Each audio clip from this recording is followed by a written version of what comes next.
One with barangay chairman and yung sangguniang panlungsod in asking for 3 seats for Cotabato City. Common kami doon sa aming kahilingan na dapat mabigyan ng 3 seats ang Cotabato City. Una, dahil qualified naman in terms of population. Pangalawa, considering that we are the regional seat of government now, inaasahan namin na makukumpleto ang representation sa parliament.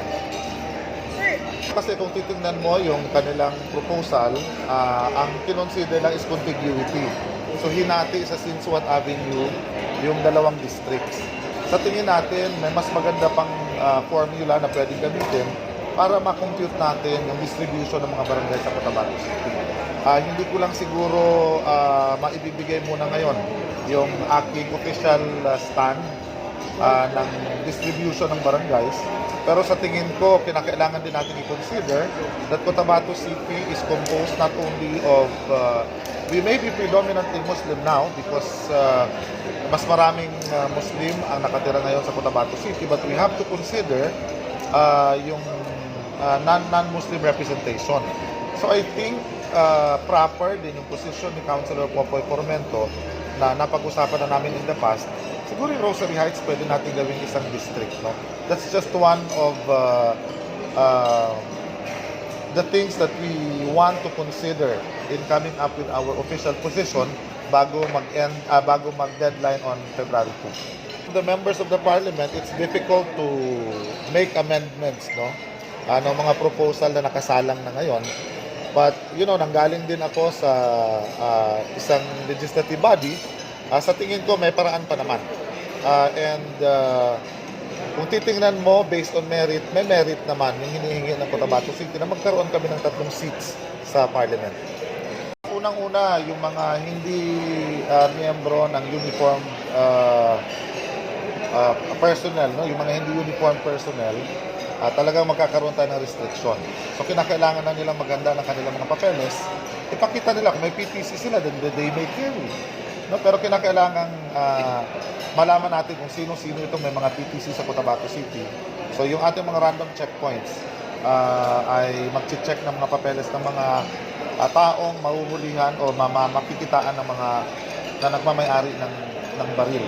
So, hindi rin natin inaagaw dito yung kapangyarihan ng PNP na mag-issue ng permit to carry. Pero ang atin lamang dito ay kinakailangan siguro for everybody's protection and security ay ma-check natin sino ba talaga mga legitimate gun owners sa Cotabato City. Kasi kung titingnan mo ang record ng PNP, more than 2,000 lang yung legitimate gun owners sa Cotabato City. Pero base sa ating intelligence reports at reports na ating natatanggap din from the law enforcement, mas marami dyan. In fact, mas sobra pa sa doble yung dami ng mga may armas sa Cotabato City. So, kailangan nating ma-address yung concern, and I think hindi naman siguro dapat mangamba, lalo na yung mga legitimate gun owners. Sa Cotabato City, i-check natin kung meron. Pag natamaan sila sa random checkpoint at wala sila mga papeles, kinakailangan, bibigyan naman sila ng time to produce documents na magja-justify ng kanilang pagdadala ng baril. Otherwise, appropriate cases will be filed. Member po ng task force ng ating city prosecution, so we are hoping na mas mabilis kung may mga kaso man tayo ipapile. Meron kaming binibigay na parang certification coming from the office of the city mayor. Basta may maipresent lang nakaukulang papeles.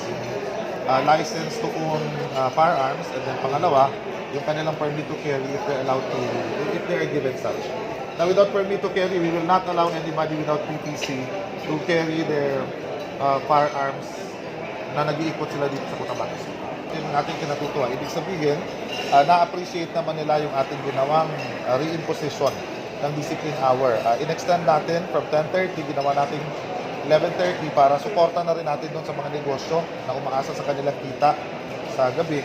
And generally, nag-ikot naman tayo sa mga establishments na nag-ooperate sa gabi, sa City Plaza, sa barbecue stand, and yung mga palamigan na nag-open sa gabi, wala naman silang objection doon sa ating discipline hour. So this will continue until siguro pagdating ng December, our intention is to lift it para ma-enjoy ng ating mga kababayan yung mga preparations natin for the holiday seasons. Yung ating mga vegetable at fruit vendors ay may pasok na natin doon sa matatapos na portion ng Mega Market. Dahil tuloy-tuloy pa rin yung ginagawang retrofitting. Hindi natin pwedeng ipagamit yung ibang portion na hindi pa natatapos yung retrofitting dahil baka maging risky doon sa ating mga vendors. But there will be around